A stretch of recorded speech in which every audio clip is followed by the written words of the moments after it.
start off tonight with pledge from Councilwoman Seals and the pledge from Mayor Pro Tem Garcia. May we all bow our heads. Father God, we thank you for today. Lord, lead us and guide us into all truths. We thank you for our families, our friends, and our well-wishers. Lord, help us to make great decisions for our city, God. Help us to be the leaders that you called us to be. Help us to be the citizens that you called us to be. And Lord, help us to make our city great. In Jesus' name we all say amen. Amen. I pledge allegiance to the flag of the United States of America and to the republic for which it stands, one nation, under God, indivisible, with liberty and justice for all.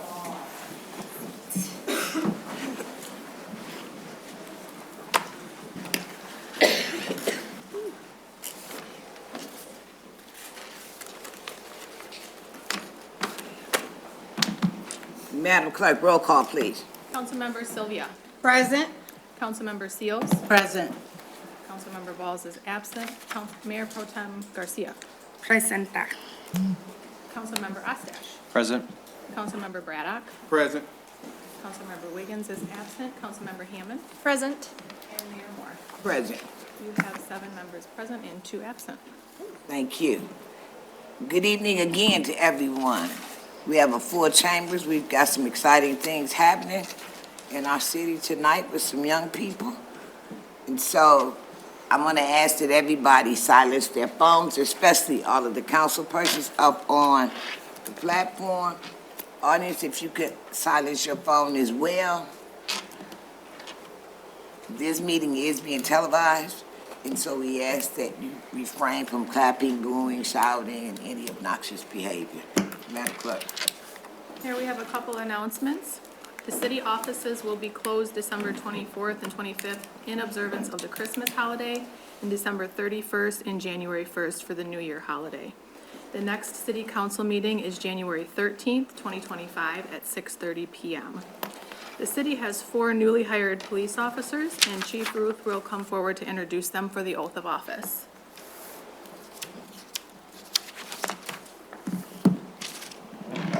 Mayor Pro Tem, City Council, I'm very proud to announce our 4 new police officers that just graduated the Police Academy at Delta College last Friday, and they're about to embark on a new journey here in the city of Saginaw on a very long training mission for the next 4 months. I'd like to introduce them to you. First of all, we have Eric Morissetti. Would you please step forward? Thank you. Joseph Coffey.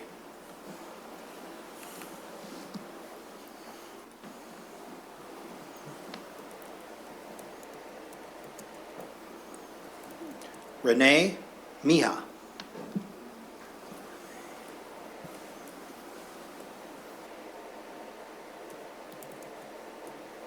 Christopher Thompson.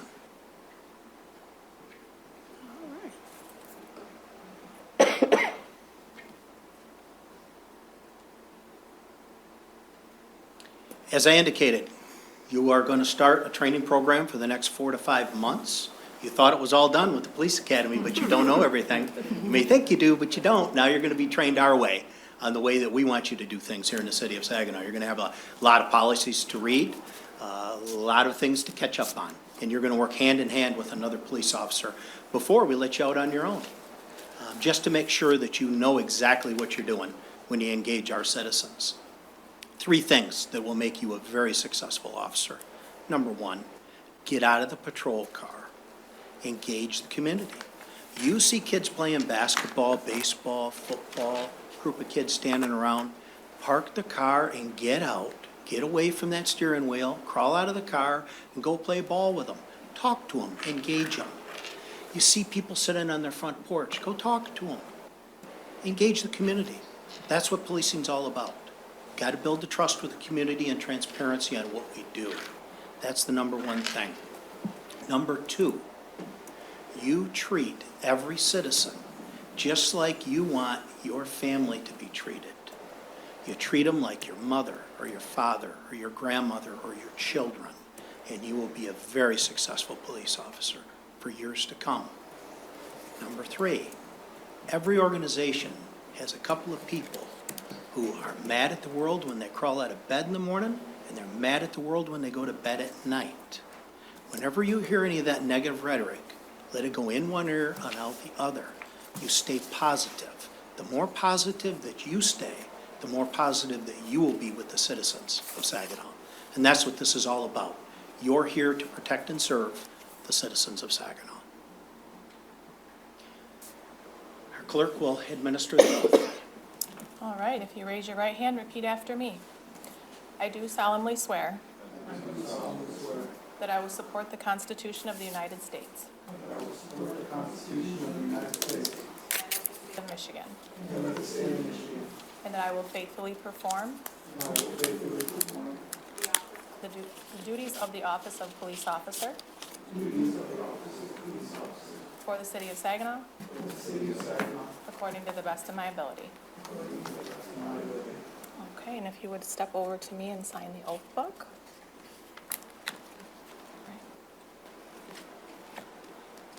Right above,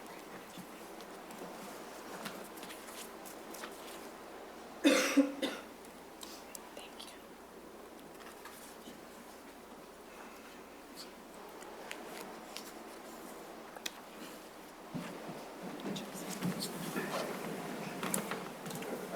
Thanks for your service in the city. All right, congratulations. We now have 4 new family members. Thanks for your service in the city.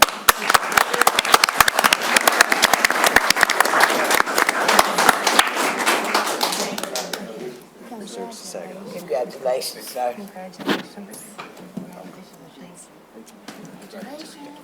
Congrats and thanks for your service to Saginaw. Yep. Congratulations.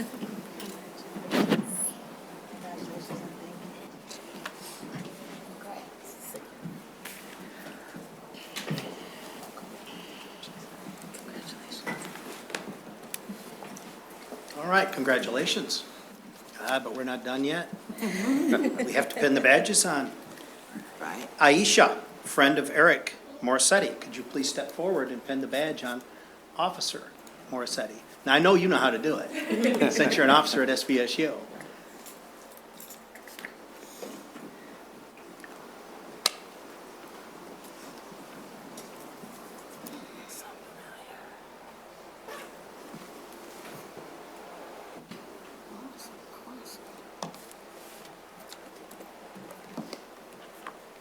There you go, turn around. And, get some pictures. There you go. All right, thank you very much. Now, Joe Coffey, the wife of Joe Coffey, Maggie, please step forward. All right. Oh, Maggie.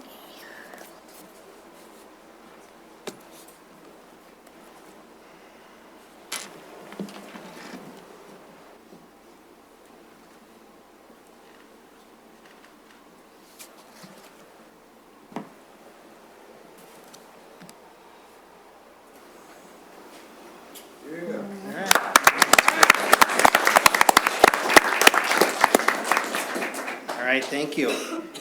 Jennifer, wife of Renee. Hia, please step forward and pin on the badge. I haven't heard any of them scream yet, so it must be successful.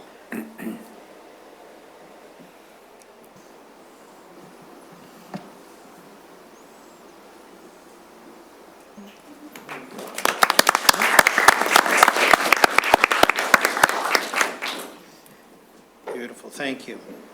Now, Officer Christopher Thompson's wife, Sarah, and mother, Lynette, please step forward.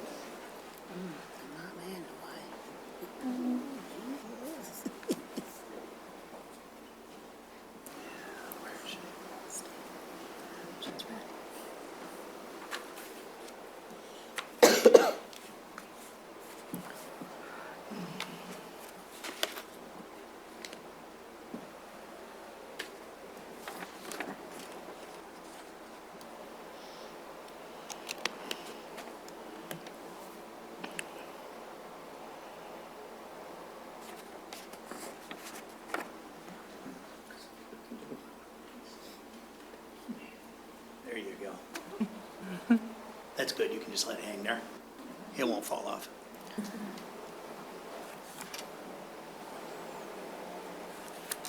Good deal. Turn around so we can get some pictures.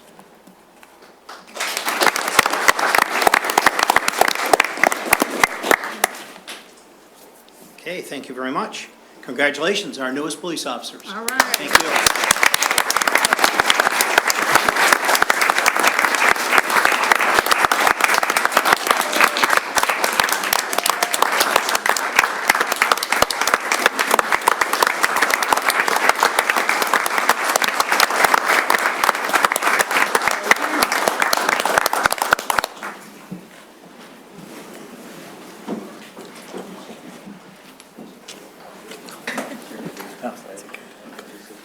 Congratulations.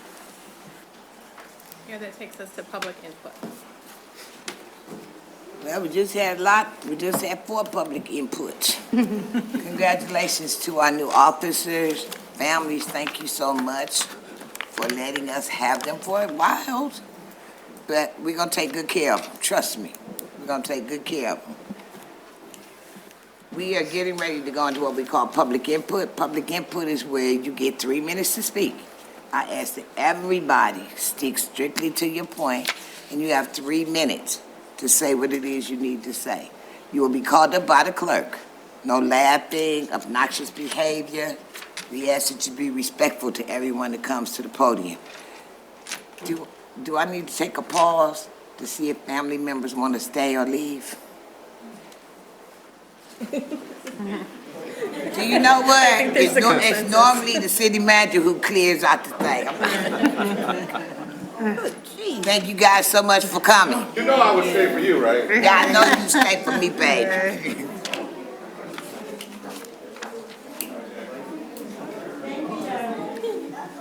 I probably shouldn't ask that question, huh?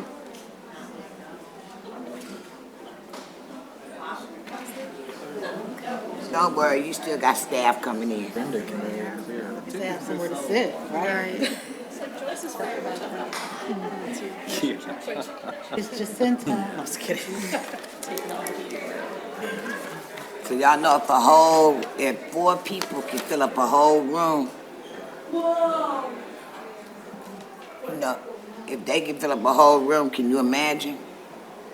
I was kind of wondering when I pulled in tonight, saw the cars, I had to park across there. They coming, they were sitting in the other office. Not everybody can't come to be hearing about Madam Clerk, the budget. Audit. Yeah,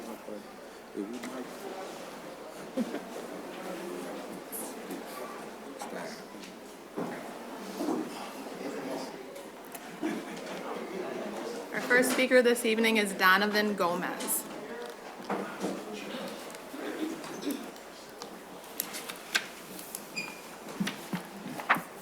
So, how about that Lions game? Well, guess what? That's not the only thing we lost. There's our constitutional rights are currently being eroded in our legislature. And I try to address these grievances on December 3rd, but just like the police officers, it went in one ear and out the other.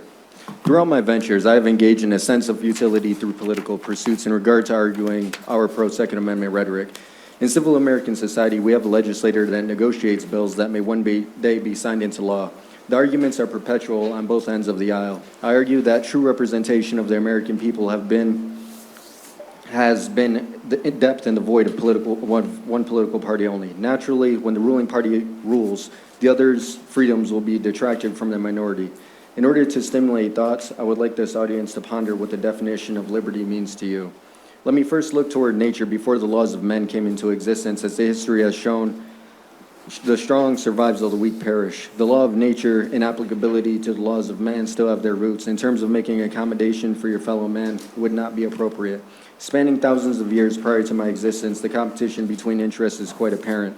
When men cannot agree to reach a consensus, a declaration of war is issued to the opposing ruling class. In ancient times, there were a couple noble battles, Julius Caesar versus Mark Antony and Cleopatra, the Peloponnese War, the War of 1812, and the list goes on into modern times.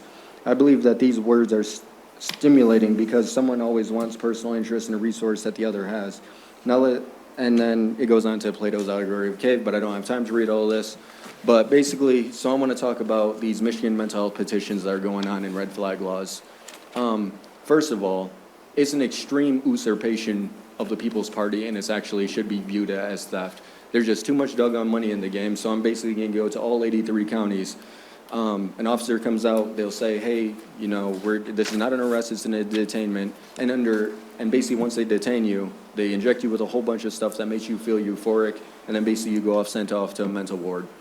It is a huge usurpation of power to do that, because basically the people's voice is depth and they're not being heard. And when the people aren't heard, that's not good.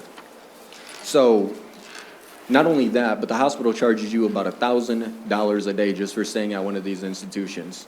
Now, the reason why I didn't get some glasses right now is because I end up staying in one of them places. And so under 18 U.S.C. 922 G4, my rights are currently revoked until we can actually change the applicable law.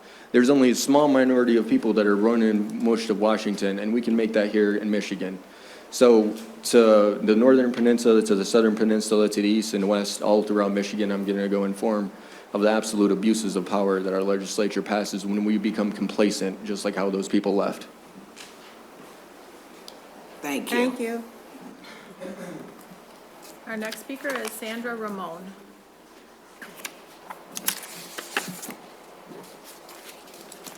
Hi, I'm here today because back in April, I applied for the funding for my roofing for my house, and I had all the requirements, and I was denied. I got a letter later saying I was denied for no water consumption.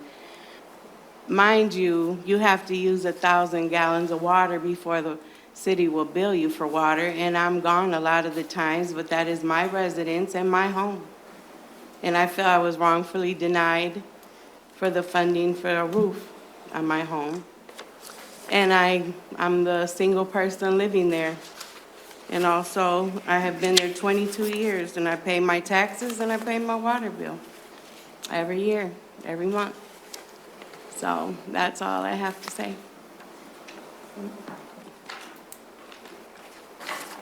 Thank you. Thank you, ma'am. Our next speaker is Trevor Mahadeo.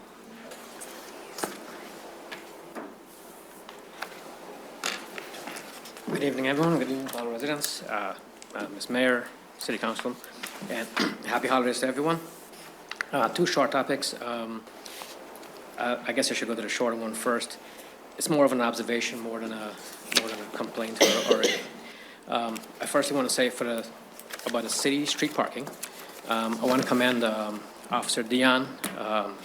He's the enforcement officer for parking, and he's done a wonderful job. He's been very responsive and very flexible with residents.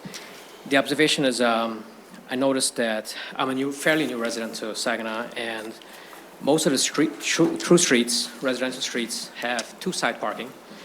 And in the daytime, it really creates a bottleneck. Pull the mic up, Oh, sir. I'm sorry. Thank you. Is that better? Not really. Is it on? Is the mic on? It's not. Pardon me? Is it on? Yeah, fan is on. Testing? Is that better? Testing. Sorry, sorry about that. Okay, where did I leave off? In the daytime, we have, on most residential cruise streets, we have two-sided parking, which kind of really creates a bottleneck on, in our narrower streets. And at nighttime, we have a parking ban on both sides. So I wasn't too clear on that, and it was just an observation I want to bring up and I was thinking as a suggestion, one-sided in the daytime and get rid of the ban at nighttime, because we don't have any maintenance programs or sweeping programs at night that I'm aware of, at least not in my area. So, Where are the again, streets again? I live in North Woodbridge Street, but in most residential cruise streets, there's parking on both sides in the daytime, which really, to me, creates an issue, because whenever you have consumer trucks or sometimes the city trucks or even the garbage pickup trucks coming through, you see them struggling in and out of cars because there's cars on both sides. And there's parking allowed on both sides in the daytime and no parking at nighttime, which seems contradictory to me. Again, just an observation. I don't know the full rules behind it. It's just an observation on my side, being in residential street. And coming up to the holidays when you have guests over, most of us, like me, that have an older home, we have a single path driveway. So it's a real pain to let people in and out, when people are visiting, that kind of stuff. Anyway, that was it for the parking. The other topic, real quick, was the ARPA and grants for residents. Since I'm running out of time, I'll mention this real quick. I am a recipient and I've been approved, so I'm very thankful for that, but I think there needs to be a little bit of oversight from maybe a city council member or something like that, because there's not a lot of transparency in the grant program. The applicant and even whatever stage you are in the program is being kept in the dark. I kept pushing for an answer, and I only get answers when I go into the office. I can't call without getting a call back, and I can't email. That's it. Thank you very much. A few more seconds, Sure. because we interrupted you. Okay. That was pretty much it. I was just asking for some more transparency in the grant office as far as how grants are being distributed and the way the program works. Because, again, as a recipient, and I've been approved, and I'm happy to be approved, but I felt like I've been kept in the dark. I applied since April when we had the window program, and I'm still in the program, and I won't get any work done on my house until like next year. But that's only with me constantly following up with the office and having to go in person. I rarely get an answer if I call or email. So I was just looking for some transparency, maybe an oversight. I just feel like there's a little bit of a disconnect there. And real quick, they do send out mailers from the grant office. Like this one says, the office will be closed for the holidays, which I understand. But whenever there's a grant out there available to residents, other than the e-newsletter, there's really no program out there. I only heard about my grant by word of mouth from residents.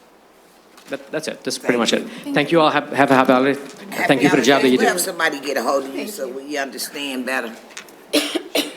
Please, I'd like to get a report back on that situation as well. Madam Clerk. Our next speaker is David Connor. I'm Mayor. I just came to talk about some of the things that code enforcement should be looking at. On Saturday, this past weekend, I found a 16-year-old child in an abandoned house on 4th and Carroll, 513 Carroll Street, and she stayed in there. She'd have frozen there. So I called 911. I called the parents. They got her out. And I also want to address the point, these was put on my door at my businesses, and I have a license. And the people who had this business before got in trouble with the law, and they're in prison.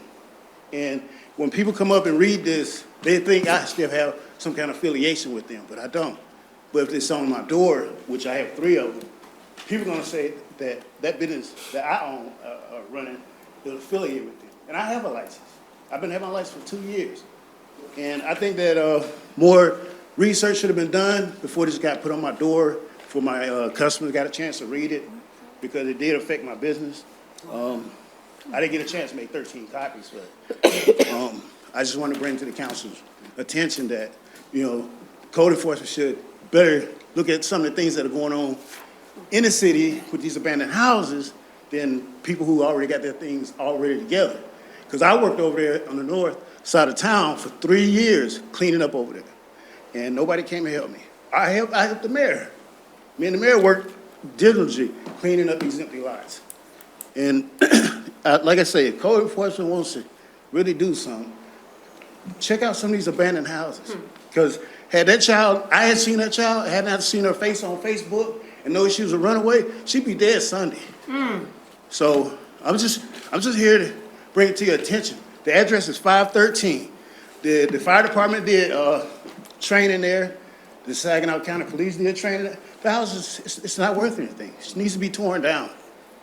And basically, that's all I have to say. Thank you. Thank you, sir. Our final speaker is Melanie Velasco. Hi, City Council, Melanie Velasco once again.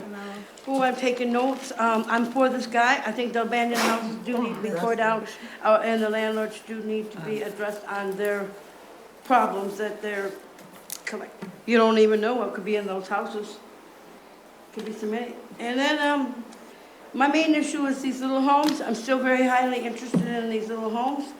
Okay, well, I'm gonna still with mine. On September 30th, this crazy event happened to me. I had called my friend. Thank you, sir, very much, sir. I had called my friend, texted him a message saying I didn't want to pick him up in front of the Hamilton pub. That I was asked to, like, not park there. Anyway, so I went to McDonald's to wait for my friend to come pick me up. And then I was assaulted there at McDonald's.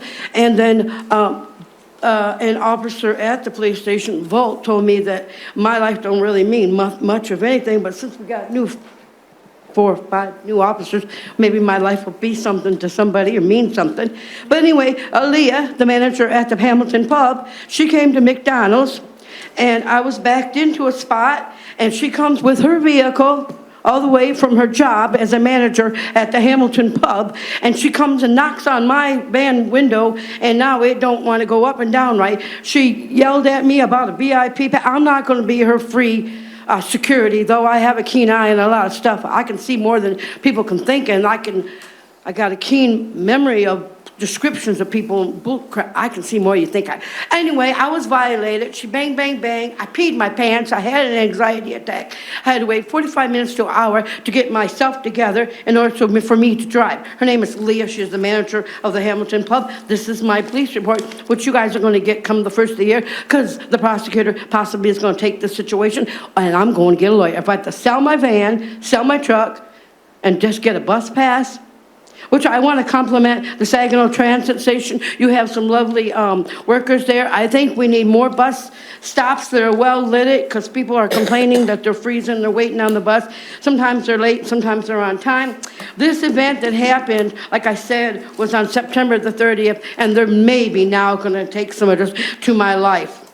And that ain't the only event that happened to me. At that 908 Court Street, I was violated by those people that broke into the building that I'm trying to protect for arson all through the year, okay? And then I was demanded to hurry up and get my vehicles off the property within 24 hours, or they would have been taken away, which took my last of my funds and my money for the month.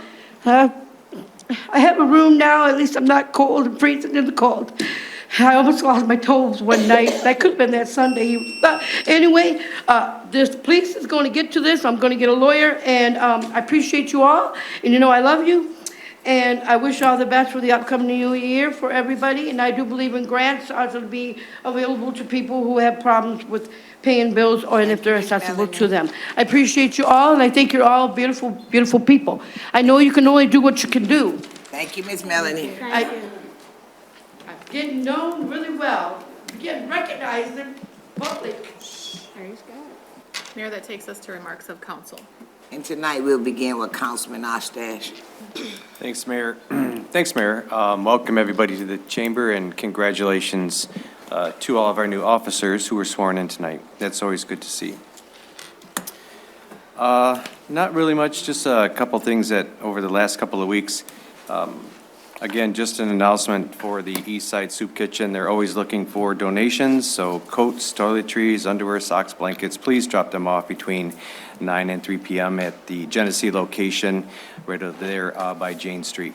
And also, too, had the opportunity to attend, I was at the East Side Soup Kitchen over the weekend, the St. Mary's of the Ascension celebrated with the Cathedral District their 27th annual Christmas party. So I had fun celebrating with the kids and Santa Claus. And so thank you for inviting me to that party. It was a lot of fun to hang out with the kids and celebrate. And also, too, I want to thank the NABE and Kanika Poo. She invited me last week, too, to come read to the kids at 4:30. So even other council members, if you want to go read to the kids, get a hold of Kanika, and you can go over there and read book stories to the kids. This week, too, I had the opportunity with Mayor Pro Tem Garcia and the mayor. We got together with some folks here at City Hall, and it was the first time to judge the Green Team's Christmas door decorating. So that was a lot of fun, and congratulations to the police department for winning first prize. Other than that, just a quick shout out to announcement for the LEAD Hispanic organization. I finally, again, I'm going to get it right this council meeting. They are doing a taco dinner fundraiser, and then TNT Authentic Mexican Food is going to be providing all the food. This is going to be December 14th, and this will be at 1302 Court Street from 9 a.m. till 9 p.m. So please, if you would like to provide, go out there and give them some support. Mayor, keep it short. Merry Christmas to everybody. This is our last meeting before the holiday season, and a Happy New Year. That's it. Thank you. Next, we have Councilman Burdock. Good afternoon. Just like to say, not a lot to say really, but I'd just like to say Merry Christmas to everyone. Wish everyone a happy holidays over the break. Also to the city staff and to the citizens. Also, school is going to be out, so be aware of children. Be safe out there. There'll be some idle time for the children at this time, so let's try to keep them busy and occupied. And also, pretty much that's all I have for the most part. And that's it. Thank you. Thank you. Next, we have Councilwoman Wiggins. Thank you. Again, thank you for everyone that's come out tonight. It's been a journey so far, just being new on the council, learning, and I appreciate everybody's help getting acclimated to that. I'm happy to be a part of this and moving Saginaw forward, so I thank you for that. I will also keep it short. Apologies for being late today. It was a long day at the day job, so I'll try to keep that to a minimum. But I just want to wish everyone a Merry Christmas, a Happy New Year, enjoy your time with your family. Reach out to those who might not have either things physically or emotionally.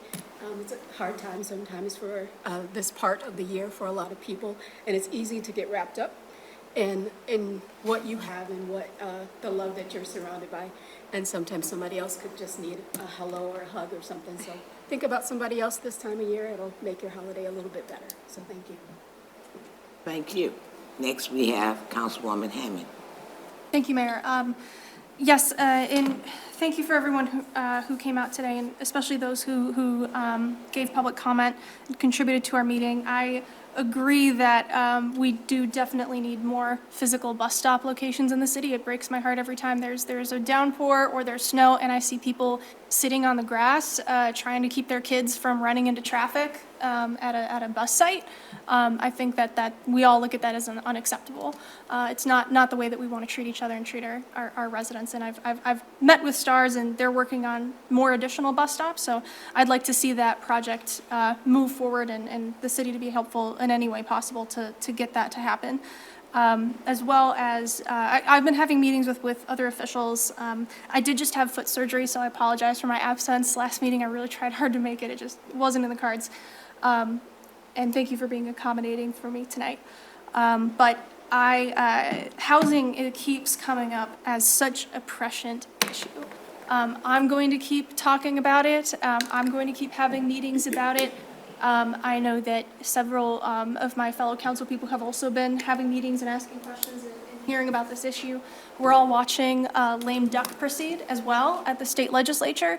They're in the throes of their final days of the current administration. So we'll see if there is some decisive legislation. There was some housing stuff in the mix there. So I'm paying close attention to what's going on in Lansing, and I think all citizens should as well. Make calls to your representatives, make calls to our state representatives and our state senators, and leadership as well to have your voice heard at this time.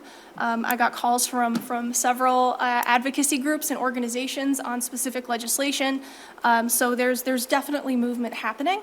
And it's at points like this where individual voices, especially from places like Saginaw, are very, very, very important. So just everybody at this time, it's hard to think about when everyone's doing holiday hustle and bustle, but there are incredibly important decisions being made in Lansing right now. So look into that, have your voices heard, make some phone calls if there's legislation that you believe needs to be passed. Thank you. Thank you. Next, we have Councilwoman Sylvia. Thank you so very much. First of all, I'd like to say thank you to you all for coming to your city council meeting today. Hopefully, when you do your report cards, we'll will fare pretty well in regards to your report cards and how the council is doing. But anyway, first of all, like, before I forget, I want to say have a Merry Christmas, a Happy Hanukkah, and a Happy New Year. This is probably our last meeting before January, but it is possible we may have a meeting. That's why we're looking at, well, they might have to call a special meeting. I'm looking at ARPA information, and as we all know, a lot of that information, everything has to be done and set by December 31st. So, I don't know, it's possible that something might happen before the 31st. But anyway, I'd like to say thank you for our speakers, and hopefully Ms. Sandra and Mr. Trevor, that our ARPA information will, someone will get back with you. I know Ms. Sandra, I've spoken to you several times. I've taken that information back and forth to city staff, to the city manager. So hopefully a resolution, a good resolution, a positive resolution may come of that. Also, I'd like to send condolences to our Pastor Eugene Burton and the transition of his mother, and also condolences to Pastor Ben Smith and the transition of his sisters. If you would keep those families in prayer, I definitely appreciate it. Also, I'd like to say that the Yearn program is having a Christmas celebration on the 24th of December. They will be feeding the homeless and the veterans again. They did that for Thanksgiving, and I was part of that. It's awesome. The time is at 1 p.m. to 3 p.m., and of course, they went over 3 p.m. Feeding the homeless veterans. Everyone is welcome to come. And that's 1215 East Genesee Avenue. If you know anyone that, would like to celebrate Christmas with them or have a good meal, they're also doing a bike giveaway. Their bike giveaway is awesome. So definitely bring your children or whatever, even maybe adults want a bike. And they're going to be having fun and games. And again, that is 1215 East Genesee from the Yearn program. And they're going to be feeding the homeless and the veterans, and also they'll be feeding me. Thank you. And that's from 1 to 3 p.m. on December 24th. Thank you so much. If you're not busy, stop by. Thank you. Next, we have Councilwoman Shields. Thank you, Madam Mayor.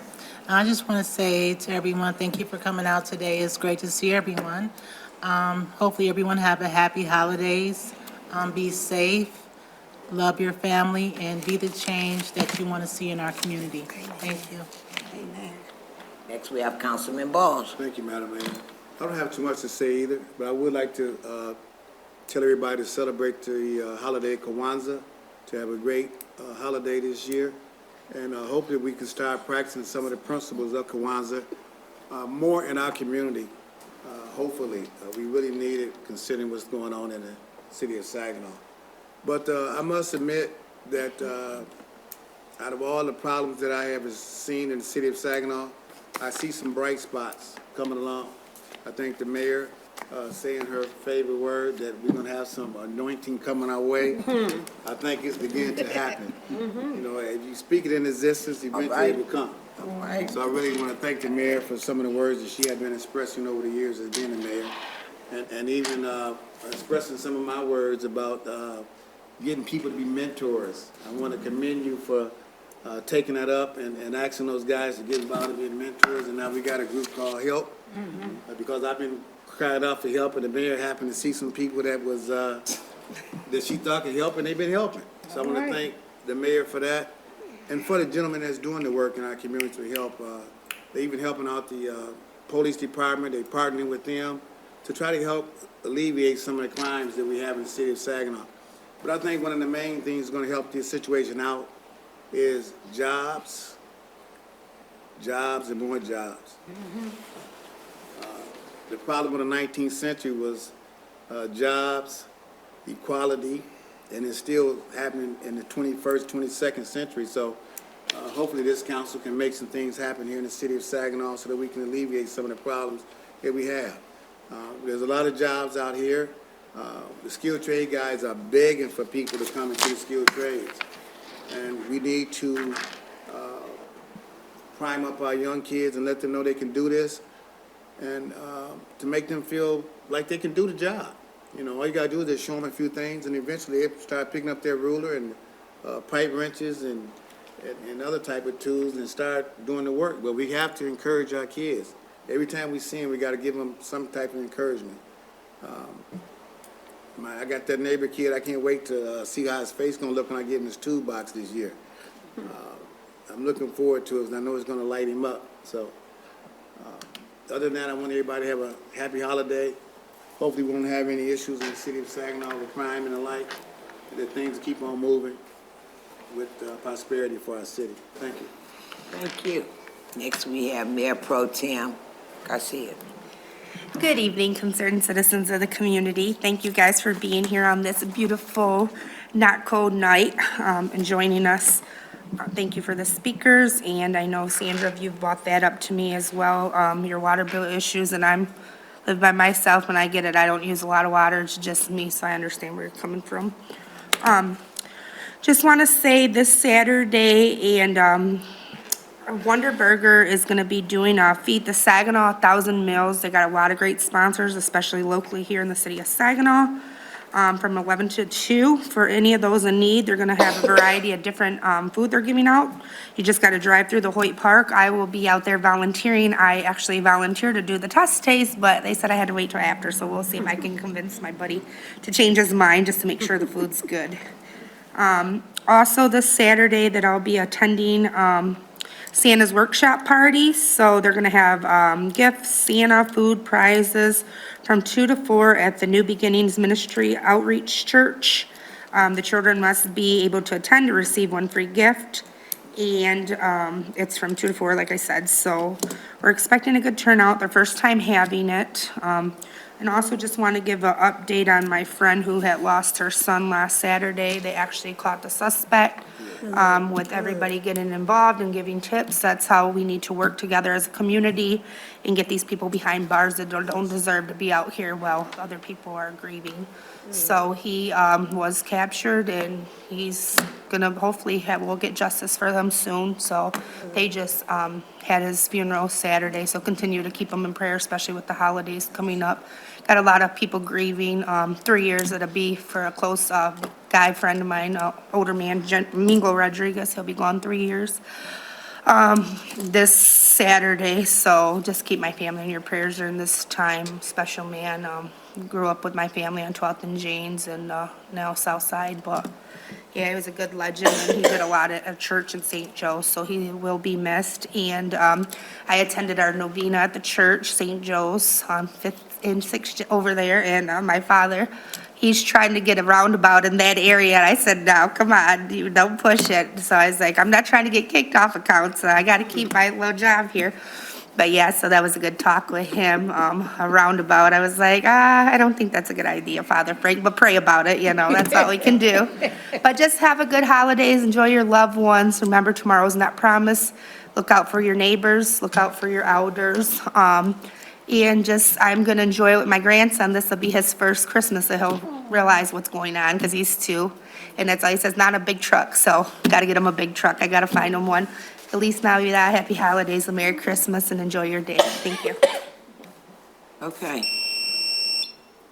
Okay, guess I got 3 minutes. We won't take 3 minutes. Happy holidays to everybody. Thank you so much for our public speakers, and we will be addressing all of those issues. May not be what you want to hear, but we need to address them. Going into the new year, I'm going to keep saying it. I keep telling y'all, thank you, Councilman Balls. It is a new season, and the anointing is on our city right now. On Friday, we got some good news. House Bill number 6160, the amendment to the property, the general property taxes, got through the House, got through the State House. For those that don't know what I'm talking about, stay tuned. Stay tuned. One of the things that's getting ready to happen is that I keep saying we're rebirthing. The city is rebirthing. We're coming back. We may not do everything the way everybody wants us to. And my fellow council persons, hear me well when I say this, and I mean no offense to anyone. You can't come in and want to change stuff. You got to see how it works. We've got too many things going on right now to where we can't just be picking on trees and picking stuff. We need to know exactly what we're doing. That's why it's so important when you're running for these offices. I always say you need to come to meetings because you need to know what we're working on so that when you get on, you'll understand this is where we are. It is going to be a bright year for us next year. It's a whole lot of things that's getting ready to pop off. And so they will not pop off or they will not come into existence if we're not ready. January the 21st, we got to be ready. So for those who don't know, if we're not ready, we're going to be left behind. There is money for a whole lot of things. But we also don't have control of anything right now. So we got to wait. We got to do the waiting game. I hear people say contact your senators and contact your state reps. Know what you're contacting them for. Do not just contact them on a whim, okay? Know what you want to talk to them about. Then have all of your facts straight. The citizens deserve better than us sitting up here jaw jerking. It's either we all in or we all out, y'all. I'm all in, Madam Clerk. Mayor, that takes us to reports from the manager. Yes, you can. Don't be looking at me like that. Thank you, Madam Mayor. So we do have a presentation this evening for our annual audit, but just a few items first. The Michigan Department of Labor and Economic Opportunity asked that we spread the word that time is running out for Michiganders age 21 to 24 to apply for tuition-free benefits. Right. Michigan Reconnect was expanded last year to temporarily lower the eligibility age to 21, and December 31st is the deadline for many necessary steps. So please encourage people who might be able to benefit from this to visit michigan.gov/reconnect, and I'll send you a link to that. Can you pull your mic up, please? Yes. I can't hear you good. So you'll receive a link to that, the program, so you can share the information with people. And with that, we talk a lot about the jobs and having the job fair that we've got coming up. I do encourage people to reach out to local businesses. I did meet with Mike Erickson, who is the new president for My Michigan Health, Saginaw, Tawas, and Standish, and they're going to be hiring a lot of people there too, because they're trying to bring back the average daily bed count to where it was years ago at St. Mary's. So they're going to be hiring a lot of people, and they have some pretty interesting programs for nursing where they can help with tuition and guarantee job for 2 years. So please make contact with them. We had the same discussion with MMR. They're always looking for paramedics. They have a training program, and even I know if you ask Jamie here, they're always hiring accountants at Yo and Yo too, and it's hard to find them. So there are a lot of jobs here, but if we can help or reach out to businesses, if you want to know what type of certificate you need or education, or if there isn't any, please encourage people to reach out. So the audit presentation I mentioned is this evening, and I want to thank all of our city departments who assist with putting it together, especially Fiscal Services Department. It's a long process and it can be cumbersome, but I think they have it streamlined very well, and they complete it in a timely and efficient manner. And with that, introduced Jamie Rivette from Yo and Yo, who is our lead for the audit. All right. Well, thank you very much for having me here tonight. I see some familiar faces and some new faces. I've been here for a while now and get to present the audit results. So just to point out a few things before we get started, this is an audit through June 30th of 2024. So anything I say tonight is up through that date and nothing past that. So we'll go ahead and get started here. And I believe you should all have a PDF copy with you too, and I'm just gonna go over the highlights. I did meet with the internal team about a week or week and a half ago where we went through the financial statements in depth. So to get started, I'd just like to point out what the audit is for. And it's really for an independent CPA firm to come in, audit the information presented, and then issue you an opinion on those financial statements. Management are the ones that are responsible for the preparation and fair presentation of those financial statements in accordance with the generally accepted accounting principles, which are the rule-setting body, if you will, for what needs to be included. And then as your auditors, my team and I come on site. We're here for about 2 to 3 weeks, and we audit the information presented. We're asking a lot of questions and following up on items that are presented to us.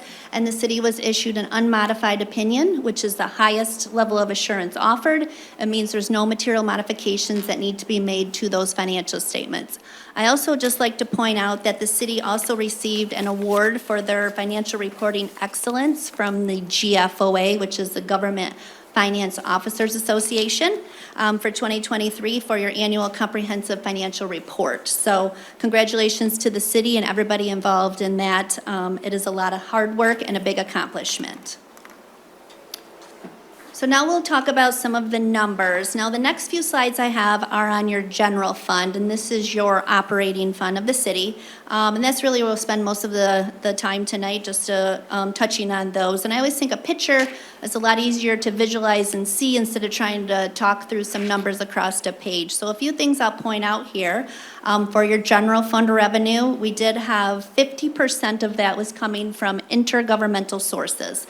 So what that is you did receive state shared revenue, which you receive every year of about $9.4 million. And then this year was a unique year as the city did receive a pension grant from the state of about, in your general fund, it was about $22.6 million. So in a couple of slides, you're gonna see that exact same amount as an expenditure. So it's a revenue and an expenditure, net effect of 0. So I just wanted to point that out. It's gonna skew some of my slides that you're gonna see tonight, and I'll point that out. But that is because of the pension funds not being 60% funded. The state of Michigan did then grant municipalities some funds for that, and they told us exactly how to record it. So you do see that as an increase here. In the next slide, you'll see why I wanted to point that out to you.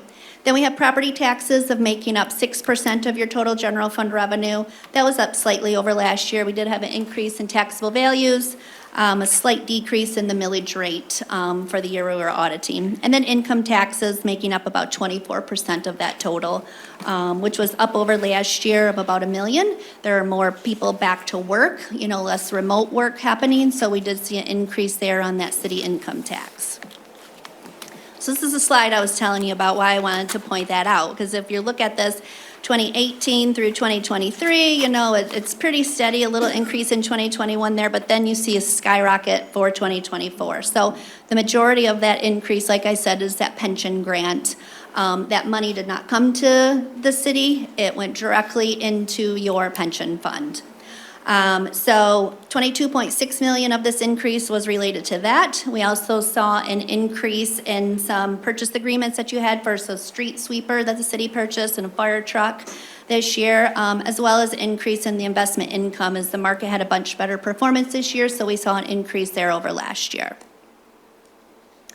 Now again, looking at your general fund, now we're switching gears and looking at the expenditure side, so the money going out of the city for the general fund. And you can see public safety makes up the largest portion here of about 63%.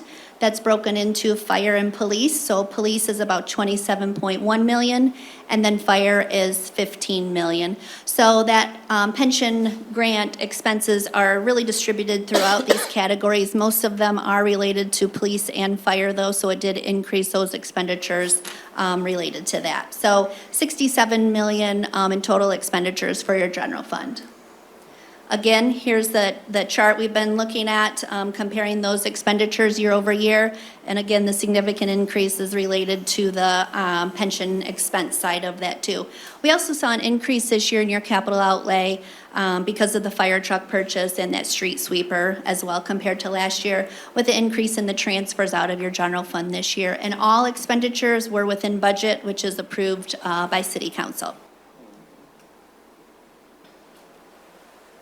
Now, my next two slides are on your, what we call the enterprise funds, so your water fund and your sewer fund. So these are more like a business. They are services that are, you get fees for and your charges for the services that the city then collects. So we have inflows and outflows here.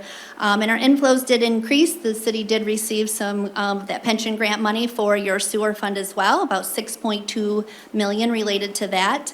And we saw an increase in the outflows too related to multiple construction projects that the city has going on in your sewer fund.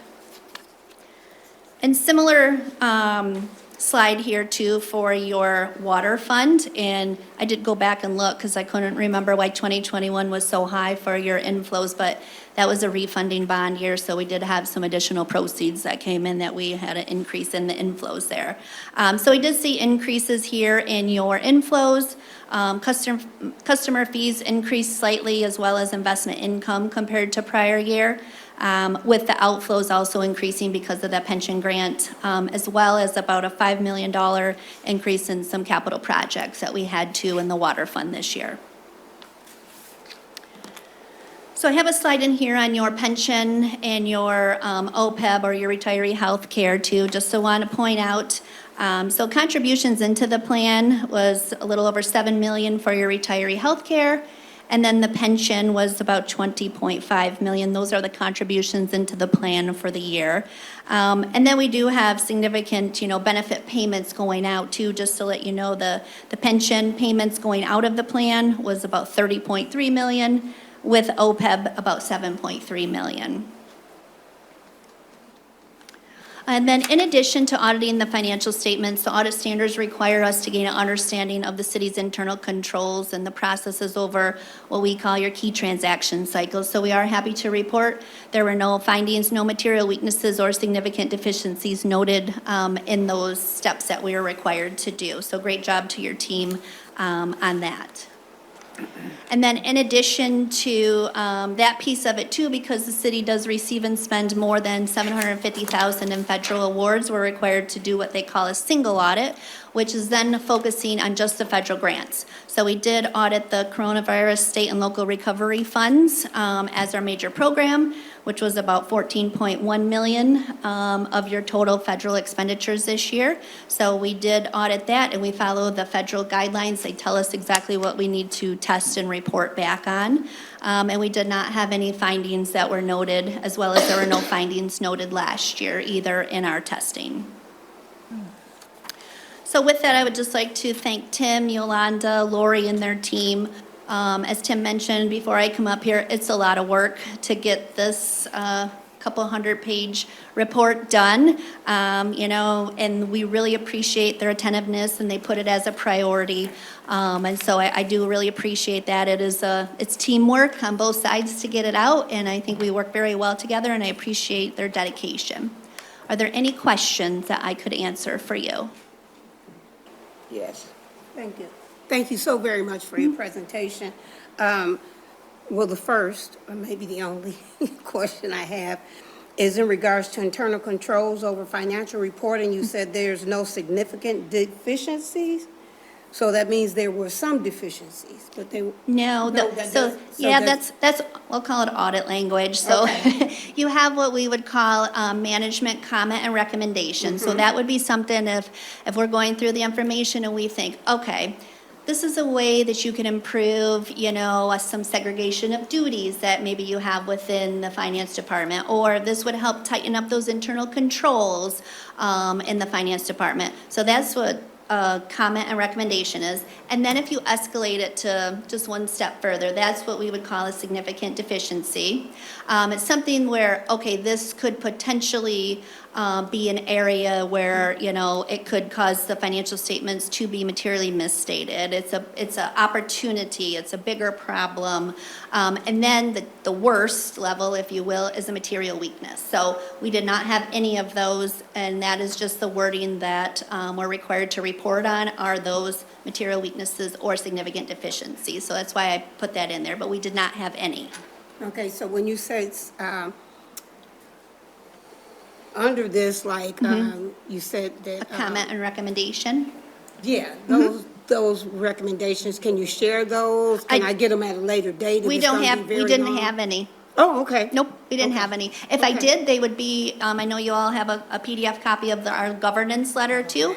And there are printed copies that Vicki has, but if I did have them, they would be in there too. And I would share those with you tonight. Okay, If I thank you had so it. much. You're welcome. Any other questions? Yes. Ms. Rivette, correct? Yes. So in the documentation I was forwarded, there's a letter here introducing these documents dated December 5th, 2024. Is that when you forwarded all of the completed materials to the city? Not the 5th, no. No, we did a draft meeting, was that last week, I think, or the week before? And so when we meet with a draft meeting, we meet with internal teams just to make sure there's no changes. We go through all the information, and then there's a lot of statistical information in the back that's unaudited, but it takes a while to gather. And then we compile it all, and then once internally it goes through our process. I have a second layer of review, and then internally the city has approved it, then that's the date of the audit report. So everything was approved by that date, but we met and then went through everything to make sure there were no changes. Okay. Because I honestly want to apologize because I received this collection of documents in my inbox on Friday. So I have not had the opportunity to review all these documents, and I know you've put in, and other city staff has put an incredible amount of work into this. So I feel it necessary to apologize because I don't have relevant questions because I haven't had time to review the material. So I really respect your time coming here today, and honestly, I would appreciate, I don't know if it's in the cards, but another opportunity to ask questions, or I feel like you'll be available, but I have not had the time to review all the material as presented. Sure, I mean, whichever is best, I know internally. If you read the audit and have questions, then send them to my office. Okay. Any other questions? Yes, ma'am. Yes. When you did the audit and you find out how much money that the city received for property taxes, percentage-wise, comparing that with other cities, you can tell how the city is prospering or not prospering based on the fact that the amount of money that we got in. I'm just wondering, how can we be rated in the state of Michigan based on the amount of tax revenue that we have coming in based on property taxes? Cool, we don't compare, it's really hard to compare one city to another city. There's so many different variables that are going into that. Even if you're just looking at your general fund, you have your police and fire within your general fund. Other municipalities, they may have a millage for their police and fire, so it's not in their general fund. So just to pick up a report and try to compare one municipality to another, it is just really hard to do that.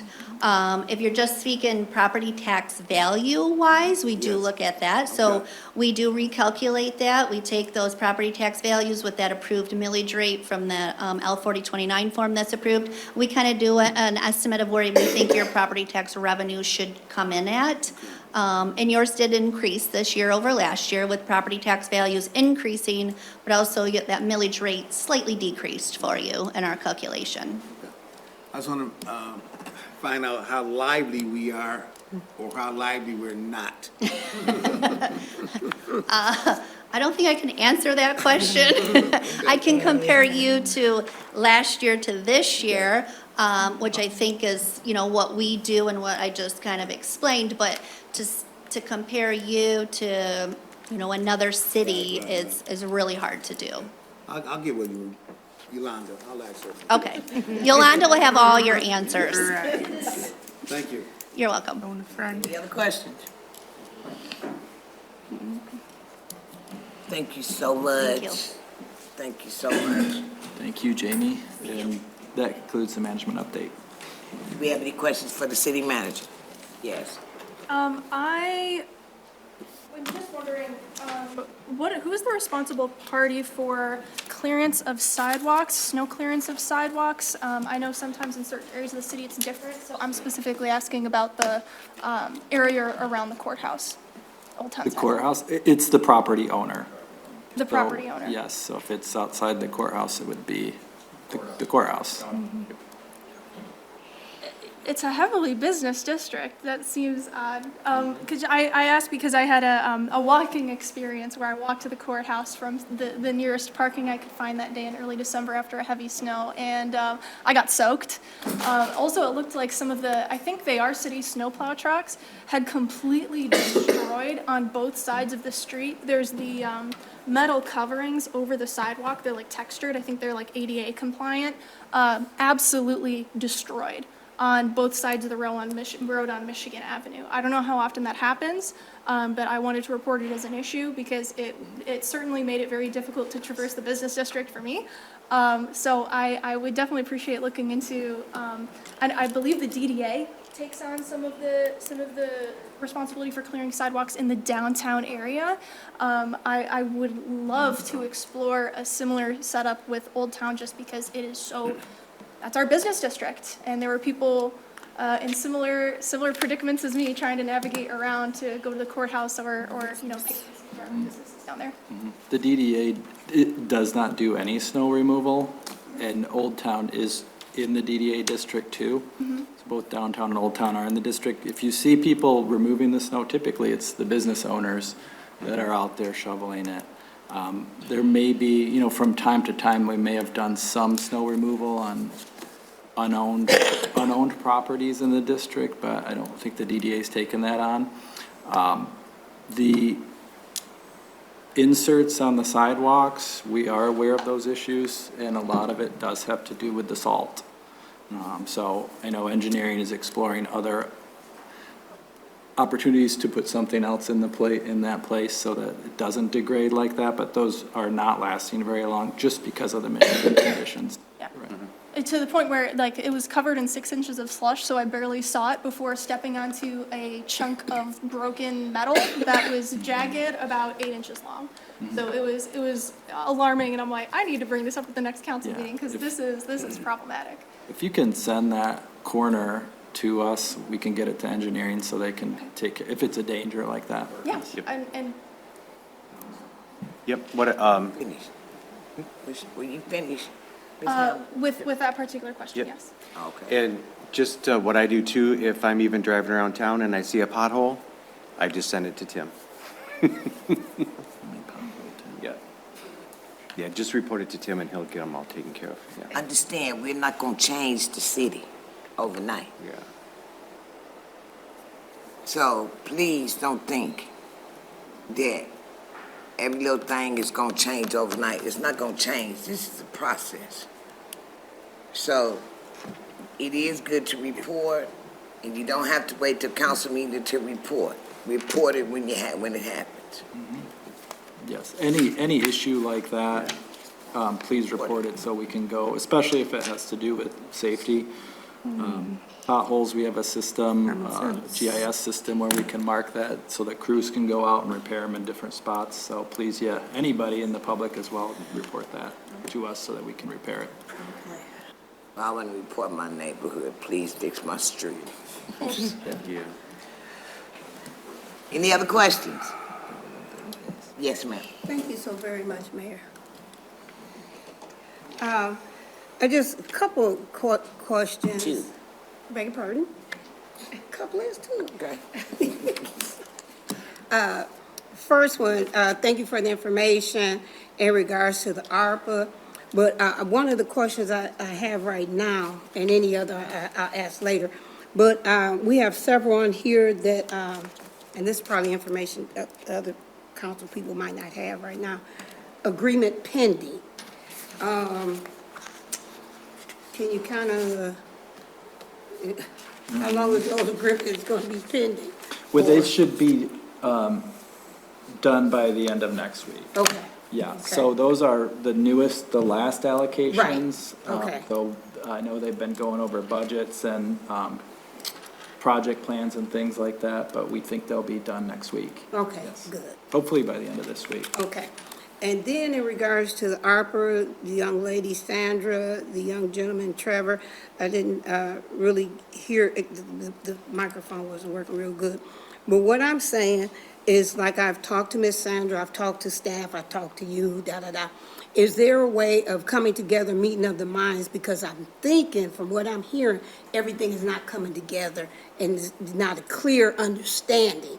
I did get some information from staff, but still putting that together is still like, this just ain't fitting. It just ain't, it's not working for me. So is there a possibility that Miss Sandra can meet face to face with your whatever staff person that would be to get clear understanding, and maybe also Mr. Trevor, get a clear understanding face to face, not over the phone. Let's sit down, let's talk, and let me explain to you what I feel is going on, what you can explain to me what's going on, because we definitely want to make sure that all the final rules and all the rules are applying to each individual, the same. So, I just like to see that. So thank you very much. Well, let me get That's two. good. Okay. That's good, Anybody too. else? Get two more. No, I'm just. Thank you, city managers. I have to wait, because sometimes they have questions. I have to wait to make sure there's no questions on the floor. Keep it moving. Thank you so much, Mr. Manager, Madam Clerk. That takes us to the consent agenda. The consent agenda has been available at City Hall and on the city webpage and on SGTV Channel 191. I need a motion to approve the consent agenda, leaving room for exceptions. So move. Second. It's been moved in second. Do I have any exceptions? Yes. Yes. 2 and 6. 2 and 6. Any other? Yes. 2 and 9, so 9. 2 and 9. Do we have any more? Besides the exceptions, let's go for a vote. All those in favor signify by saying aye. Aye. All those opposed, nay. Madam Clerk. Item number 2 is to approve the professional services agreement with Nancy Oley for $7,800 to assist with the revision of the city's strategic plan and serve as the facilitator for the strategic planning session scheduled for January 31st, 2025. That was council members Sylvia and Hammond. Thank you very much. Yes. Okay, thank you very much. It was just more or less for information. Is this particular person also the person that helped with the strategic plan earlier this year when we came in? Is that the? No, so the last time, I don't think we had any facilitator the last time we did it. The last time we had other than the ARPA one, if you recall, we had public sector consultants do that. So this individual did our last strategic plan where we did the goals and objectives and the, I think the mission statement and vision statement, and that was in 2017. So the reason why we selected this person is because of the continuity in that, and they're also local. So we have looked at I think the other firms in the past that have done it over the last 15 or 16 years. ICMA's done it once. SVSU's helped with it once, and Nancy, and I think there might have been MML. Okay. So we've had various ones do it, but since she did the last one, we want to have a similar format. So, Okay. All right, and, thank you. We have this budgeted in the city manager's office. Okay, thank you very much. Yes.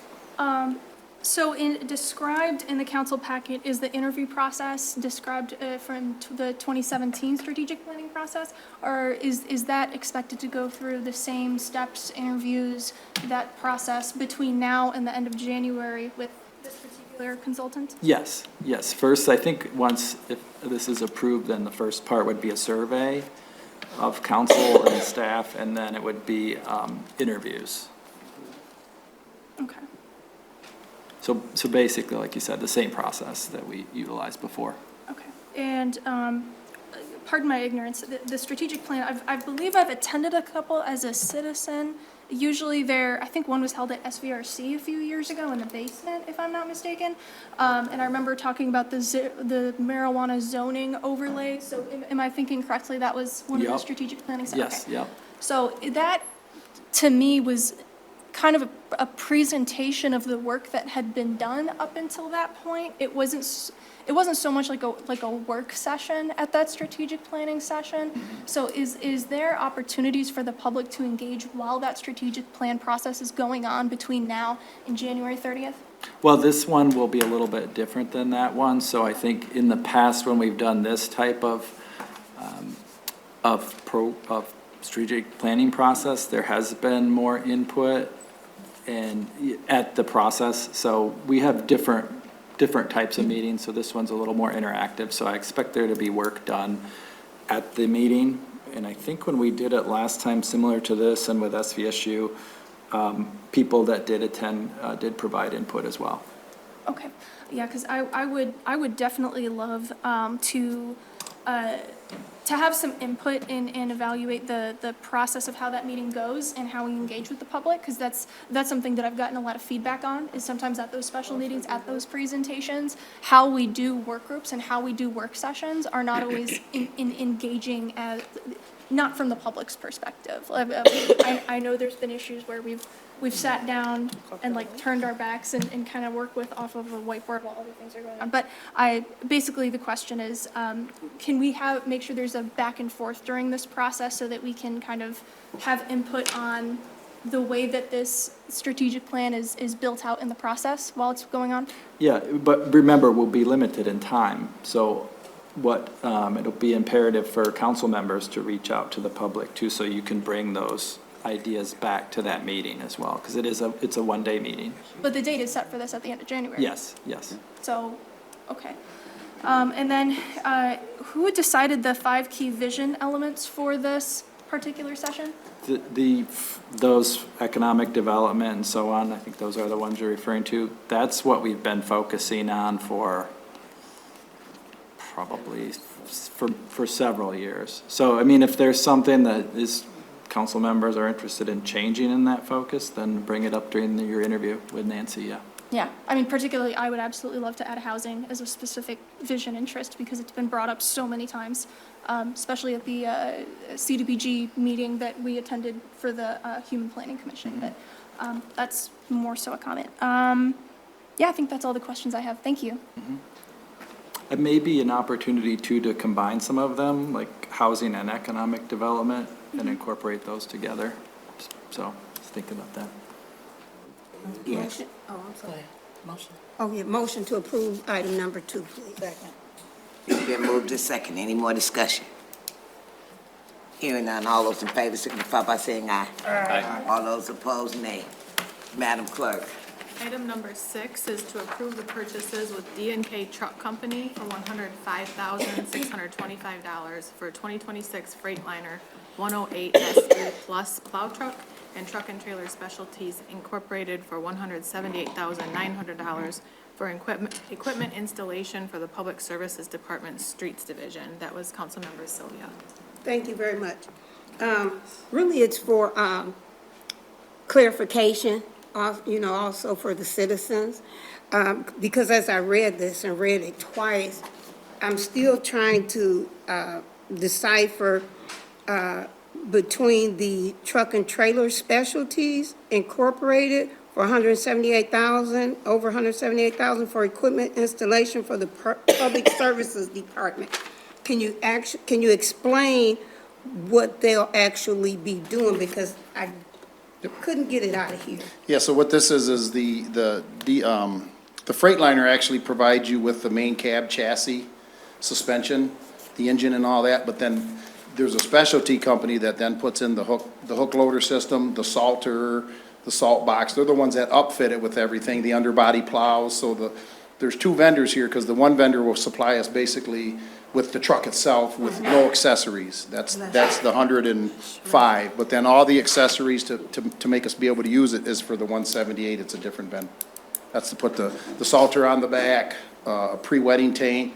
And what we're doing with these trucks now, back in the day, we'd buy them, they'd be a single use, so all this really could be was a plow truck. But the hook loader system is a unique system we've been buying the last several trucks with. We have the ability to take the solder off, put a chipper box on it, we can go brush, go chip brush with it, and we can do several things, use it throughout the year versus just using it for snow plowing and salting alone. So that's the purpose behind the two vendors. Okay, well, thank you so very much. You're welcome. Any other questions? Motion, she's gonna have a Motion to approve number 6. second. It's been moved to second. Any Thank more discussion? All those in favor signify by saying aye. Aye. All those opposed, nay. Madam Clerk. Item number 9 is to approve the proposed traffic regulation changes for the Public Services Department Traffic Engineering Division. That was Councilmember Hammond.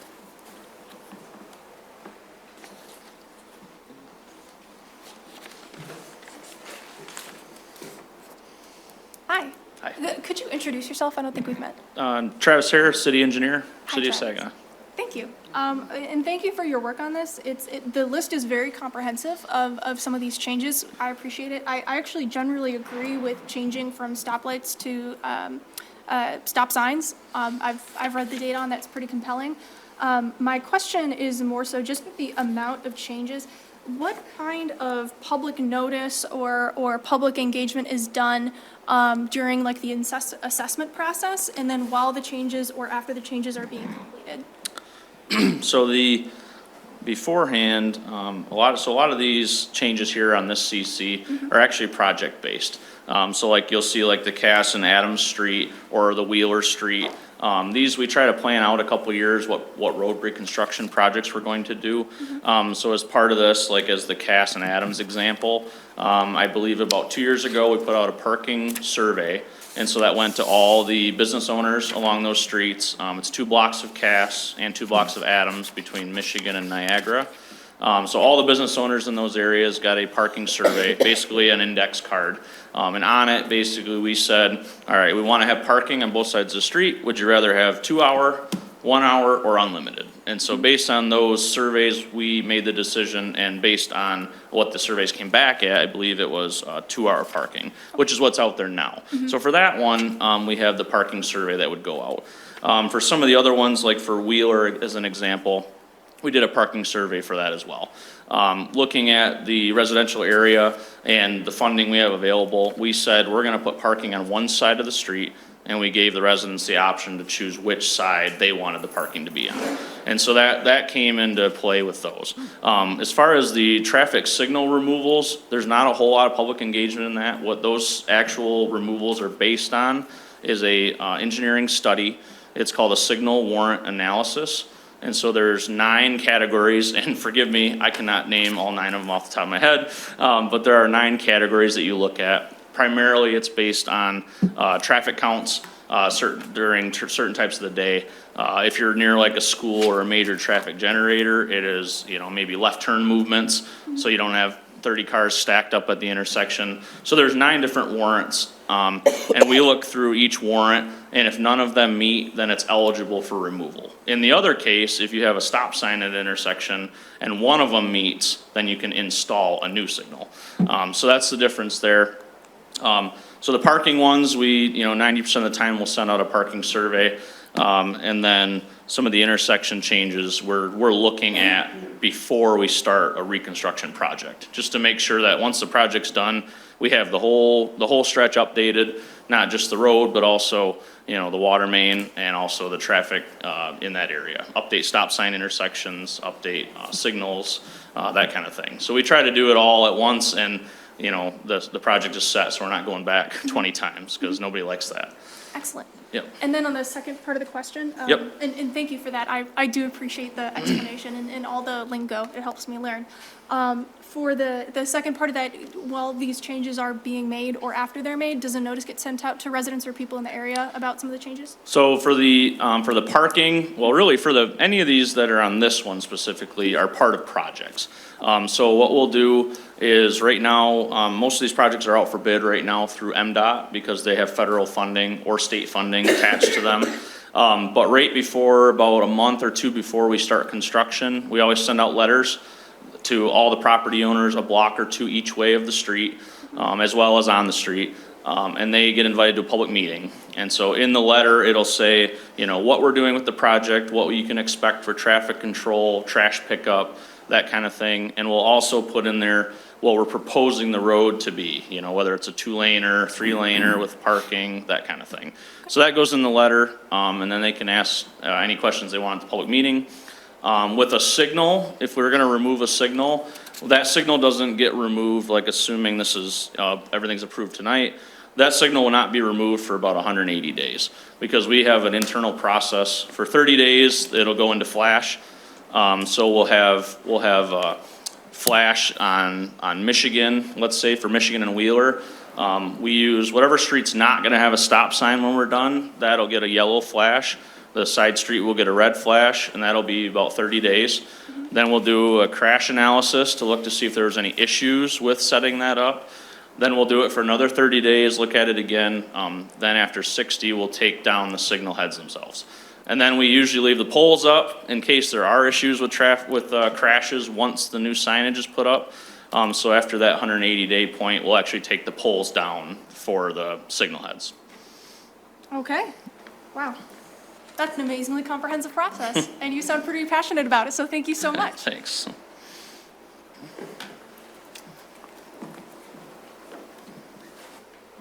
Oh, I'd like to make, Monique had something? Did you have a question? There needs to be a motion first, Mayor. We have to have a motion. I know. Make a motion to approve council communication number 6. Number 9. So sorry. A second. It's been moved to second. Any more discussion? Yes. Yes, thank you very much. As I was looking over the information, with our communication, it would be number 9. And you're talking about Sheridan and Weber Street, removing that light. Correct. And I'm just kind of concerned about that simply because 4 blocks each way, at least about 4 blocks each way, you have schools. And I'm just wondering how that would fare in regards to, you know, during school time, after school, before school. There's a lot of traffic through that corner right there, and I know that personally. Yes. So I'm wondering what thought process went into taking that particular light away. Yeah, absolutely. So one of the signal warrants, there's 9 of them. One of them specifically deals with schools in close proximity to the intersection. So it looks at, you know, what we do is an AM, midday, and PM peak traffic count. So basically, I don't know the numbers. They're in the manual, but off the top of my head, if we hit a certain amount of vehicles in a 2-hour window, then that would allow that warrant to meet, which would mean the signal would be needed. So that's one of the warrants, and it specifically deals with schools in close proximity. We looked at that, and in a case like this, if we had a couple warrants that were maybe close, since there's a signal already there, we might recommend to keep it. There's such low traffic total at this intersection that it didn't warrant, even in the peak times with school going in or coming out, it wasn't even close to meeting to keep that signal there. But because the traffic volumes on both streets are so close, I think off the top of my head, they were about 4,000, 5,000 for each intersection, or for Weber and for Sheridan. Because they were so close, that's why we're proposing a 4-way at this intersection, rather than at like Hess and Sheridan and Gallagher and Sheridan. So, but yes, we did definitely look at the schools. Another one is any railroad crossings in close proximity. If their signal is part of like the flashers when a train comes through, we're not allowed to take it out. So there's other signal warrants that are kind of like that as well. So. Okay, thank you very Yep. much. Yes. I was aghast a little bit when you said you do a crash analysis. Yep. Well, how many people got to get hurt before you change it? You know what I'm saying? That just struck my head a little bit. Yeah, so what we do with the crash analysis, we look at those before we make any changes. And so what we'll do is we do a 5-year crash study. We look to see what types of crashes. You know, if you have a rear end, you know, those, it's a little bit more difficult to fix those. But if you have head-on collisions or people running the red light, you know, that's where you might have an indication of that signal is not needed. Because if someone's sitting there for 2 minutes, well, I'm exaggerating, they're sitting there for 30 seconds and there's no cars coming, they're just gonna run the red light. And so that's when we decide to take it out, and that's when it makes it more safe. But anyways, we'll do a 5-year study, and that's when after that 60-day period, we'll look at it again. We'll do a 6-month study and see if if we have all of a sudden a spike in crashes, we got a problem. Let's put the signal back. And then we go back to square one. Now we removed Brockway and Elm at the old Handley there. And we also removed Weber and Bagley at the same time near Saginaw High. And we did a crash analysis there, and we actually saw a drop in crashes, just because of the control was a little better there. So we're not sitting out there for 60 days, trying to count near misses, but yeah, we have access to the state police database, and so those police reports with the accident reports are updated every couple days. So it's pretty accurate information too that we're looking at, so. It's interesting, and if any council members are interested in going down to engineering and talking to them more about how they do these studies, just let us know. As Travis mentioned, it's not something that they're doing just based upon how it feels or looks. There are all of these data points that they look at that says if then, and I'll tell you that they are, the engineering team is, as you mentioned, very passionate about this, because I know we made a change around, I think it was the new Hanley School, and we did get questions from the school about it after we made the change, and I know Travis and our assistant public works director did actually go out there and sit during traffic times to see how the traffic flow was, and it was the Brockway and Elm location before they moved over to Arthur Hill site, But yeah, we went out there. We actually sat in lawn chairs for a day to see what the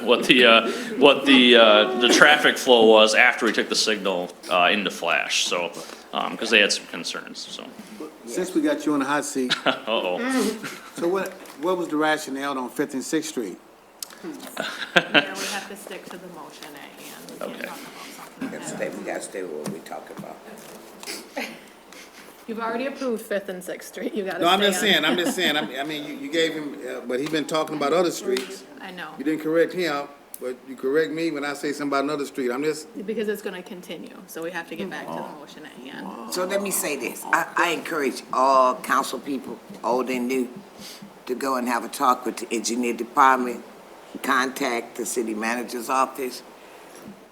If you learn what we do, then you'll understand why we do it. So, I encourage everybody. that we learned. Myself, pardon me? That was what we was doing now. That was a teaching No. session. Any time in the winter is the best. In the summer, it's kind of a ghost town over there with construction. So. Okay. So we've got a motion on the floor. We've got a second. Any more questions? All those in favor signify by saying aye. Aye. All those opposed, nay. Madam Clerk, All right, that takes us to board, commission, and committee reports. do we have any boards or commission reports? Madam Clerk? Oh, I'm sorry. Now, I Councilman Ball. would like to know if it's proper I can ask the engineer a question. Why not? Because we're on a different agenda item. Well, I thought we're not on an item, okay, but what's the We're under item? board and commission committee No, boards reports. and That doesn't commission. have any, How about in the questions? no, At the end? unless you're gonna make a motion under Okay. miscellaneous. Okay. We have no board report. Madam Clerk? On to appointment of board, commission, and committee members. We have 7 board appointments. We're gonna do it all at once. I need approval for 1 through 7, leaving room for exceptions. Need a motion? Support. It's moved and supported. Do we have any exceptions? All those in favor signify by saying aye. Aye. All those opposed, nay. Madam Clerk? Mayor, we have a resolution on the agenda tonight. I apologize, it's not on your script agenda. It's objecting to the transfer of tax reverted properties from Saginaw County. We need a motion to adopt that. Did everybody hear? Yeah, I heard. I need a motion. Support. It's been moved and. I heard a support, I didn't hear a motion. Oh, second. Well, yeah. It's been moved and second. Any discussion? Yes. Rock, paper, scissors. I'll go first. There are 74 properties on this list. Thank you to Ms. Zimmerman for answering some of my questions there. Are these all from essentially 1 year of foreclosures? Yes, that is a 2024 property. That's horrifically concerning. Is this like the same as it usually is? It's way lower. We used to get multiple hundreds every year, Wow. so. Yeah. My gosh. Yeah, so thank you for your breakdown. You told me 34 have houses, 35 are vacant lots, 2 appear to be side lots. Do you have any indication as to why there are so many vacant lots in particular that are on this list? Because they have negligible property taxes from what I understand. So each of these would be an individual person who owned the properties, Yeah. who then didn't pay their taxes for 3 years. So I wouldn't take a guess at why people decided not to pay their taxes for the property they own. Okay. I was just wondering if there's been any kind of, I don't want to say meta-analysis, but obviously it's a big issue. We have a housing crisis. We also clearly have a foreclosure crisis. Just because of my ignorance, do we have any ongoing anti-foreclosure programs available at the city? I know that I heard a report from the Bay County Treasurer on one at one point in time when I happened to be in a different meeting over there for a different purpose. I saw a couple looks. I don't know of any. Do we have any non-foreclosure programs at the Well, city? the city doesn't, but these are These are county. county. County, yeah. So I Does know the that county have a program? the That I would county assume they do, treasurer but- has been trying to work with individuals for the past several years with their tax issues. I don't know what formal programs they offer, but they have worked with people. Is there, my concern is, with the city houses that this kind of pipeline appears to have been established when there's a, delinquent property, then foreclosed, then it doesn't sell at auction, then it ends up going to the land bank and then it gets demolished.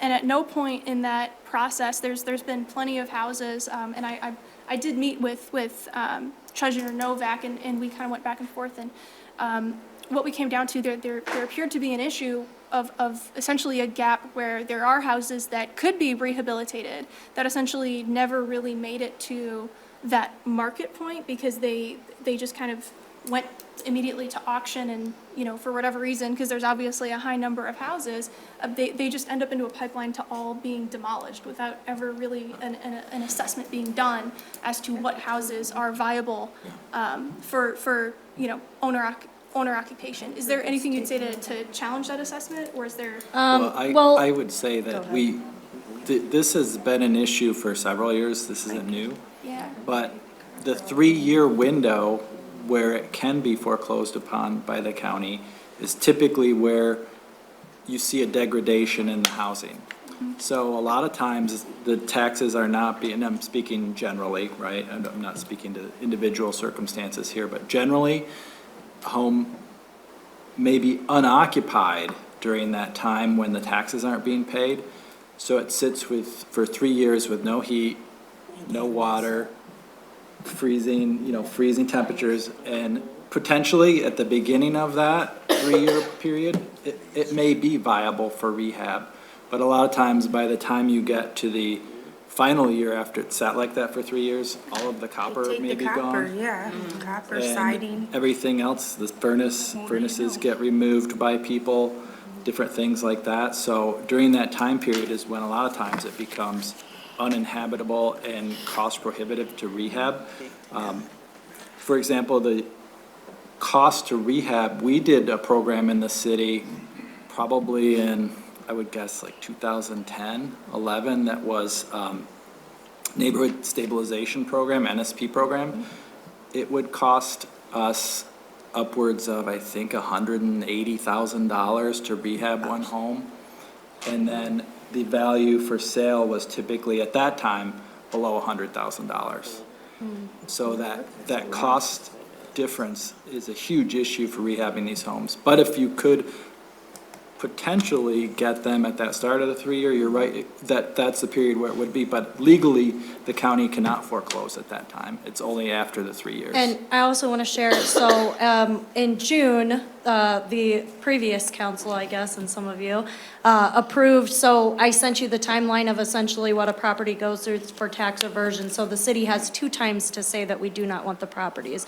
The first time is earlier in the year when it's every property that was foreclosed on, and the city has the opportunity to buy those properties. At that time, we had around 150 or so come through, and now after the auction, we're seeing the 74, 75 that came through. So there were quite a few that were closed, that were sold. Likely a lot of those were homes, because when I looked through them, I mean, stuff does happen where somebody loses a home and it is a viable home, but that is not the ones that were left, like with what Tim said. And also, the city does not demolish a home that is viable. We are not wasting any money on homes that are viable. For the majority, we are demoing fire homes, which there are quite a few throughout the community, and those often end up on the land bank rolls. Yeah, and so to, what you said, Manager Morales, the one thing that I pointed out you're absolutely right about the cost to rehab versus the home sale. What we're seeing with all the affordable housing programs going on from the state is that they know it's not cost viable to invest in housing. That's why there's so much subsidies into affordable housing. So no, it's not. It's almost never viable to have, set market rate housing in at least for the past 5 years. So, but basically, I honestly, these numbers are kind of shocking to me. I kind of knew about it, but we're experiencing a crisis. Call for the vote. And I think a lot of us are on the same page as to where we need to go. And personally, I'm just looking at points for intervention as to what we can do about it. And it just seems like we do have stock. And as you said, Tim, so I thank you for answering my questions, because I truly think this is something that I'm going to look into more, because like you said, those points of intervention appear to be perhaps not at this point, but definitely there earlier in that timeline. Because yeah, it's just disappointing to see such a long list of what used to be owner-occupied homes. Obviously, a lot of side lots, but when people are looking for housing, it's just tough to see things go this way. But yeah, thank you. Okay, so Councilwoman Wiggins. Thank you. With the properties eventually possibly going to the land bank, like what's the history? Like what have we seen happen to those properties after it goes to the land bank? So there's a few different programs that the land bank runs. So they actually, in the last couple of years, have been being really aggressive about selling them, particularly as side lots, and they've actually decreased. In Saginaw, in the city, they had around 5,000 properties. They're now down to about 2,000. So they are looking, they're constantly looking for neighborhood folks to purchase them. They also have partnerships with the Saginaw Basin Land Conservancy, who has planted thousands of these lots, and they actually have statistics about how that plantings and cleaning up of the lots has actually helped sell additional lots as well. I have a presentation if anybody wants to come to another meeting tomorrow at noon. The Neighborhood Association Action Group meets right here, and the Saginaw Basin Land Conservancy will be giving a presentation about all that they're doing. And then the other thing that the land bank does is works with the city to help so that whenever there are projects coming forward or folks who want to buy a property to build a home or whatever it has to be, that we send them to the land bank. Do you see that's typically citizens of Saginaw or corporations that keep buying these? Well, I mean, from the land bank themselves, it's mostly citizens, but they do have some different, larger landowners that buy them that generally are from the area, but I know there are stories, I mean, people can buy them from auction. That's really the main problem from the folks that end up buying them from out of town because they don't even come in, they just buy it online for whatever price. And so that isn't really the dealings with the actual land bank. Once the land bank owns a property, they have more control. So that's where it kind of, we work together. And for housing, I mean, we do try to, we look strategically at different areas of the city to see, if there's a whole block that is owned by the land bank, could we hold that aside so that when somebody is here ready to develop the entire block, we could have that? So we try to strategize on land assembly with them, but often they're looking for the people in the neighborhood or the neighbors directly to buy those. Is there a benefit for us making this decision tonight, or can it be thought about and done later? It needs to be made tonight, or all the properties will be reverted back to the city, so. And that, so would it hit again for the next cycle to do that then? So Yeah, it'd be by the sometime new next- year. Call for the vote. By the new year, it would be transferred to us. Madam Mayor, can we call for the vote? It's a motion on the floor to call for the vote. We had a, thought there was another question? Well, I'm there sorry. needs to be an opportunity to second the motion, and then there can be a vote on the motion. Support, did you say? It's been moved to call for the vote.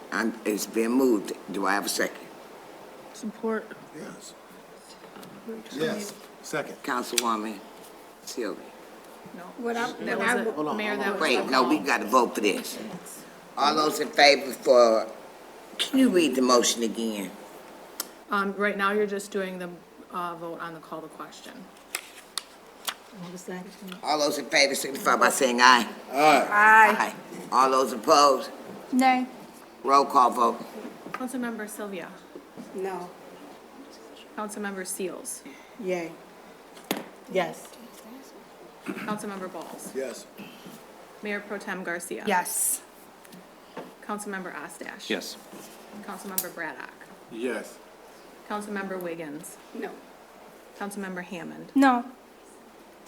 And Mayor Moore. Yes.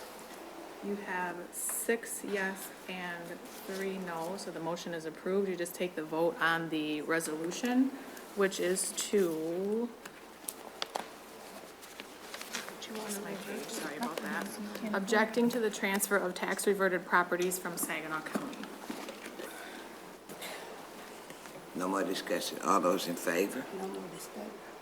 All those in favor signify by saying aye. Aye. All those opposed? Nay. Roll call vote, please. Councilmember Sylvia. No. Councilmember Seals. Yes. Councilmember Balls. Yes. Mayor Pro Tem Garcia. Yes. Councilmember Ostash. Yes. Councilmember Braddock. Yes. Councilmember Wiggins. Nay. Councilmember Hammond. Yes. And Mayor Moore. Yes. You have 7 yes and 2 no. That motion is approved. Takes you to miscellaneous business. Do we have any motions that need to be Yes, made? I'd like to make a motion that we can bring the traffic engineer up to answer that question. I'm serious. Second.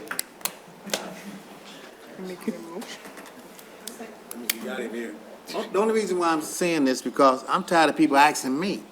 So now I can be intelligently answer the question.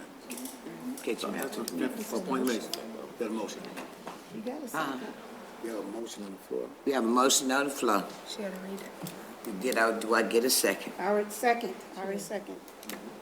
All those in favor signify by saying aye. Aye. All those opposed?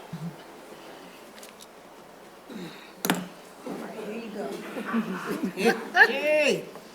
I live on 5th and 6th Street. Let me say this. I'm enjoying it. I am truly enjoying this with the two-way again. I just want you to know, I was good in debate in high school. Well, let's see. No, the question is, Yeah. how did it come about when we did 2 streets both ways? I got people asking me, I ain't got no answer. Yeah, so Excuse me. Yeah. And I need to clear something up too. And I'm tired of them calling you names for doing it. So I'm asking the question, so they quit calling you names and I can answer the question intelligently. Thank you. Thank you for that clarification. Yeah, no, we've looked at, on the short answer, I know engineers are long-winded, but, we get all technical. But, the short answer is, the city has lost population over the last, 50 years. Traffic volumes are down.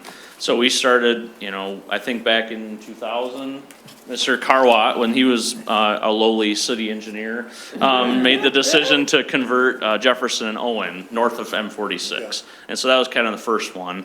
But we haven't done it in a long time. And so we started looking into studies on converting the one-ways. So some of the benefits, of a one-way, if you have a lot of traffic, are moving vehicles in a safe manner. They were really put in place back in the day for the auto manufacturing. You'd have, 30,000 people, let's say, coming into town, and then you'd have 30,000 people leaving all at the same time, or a shift change, I should say.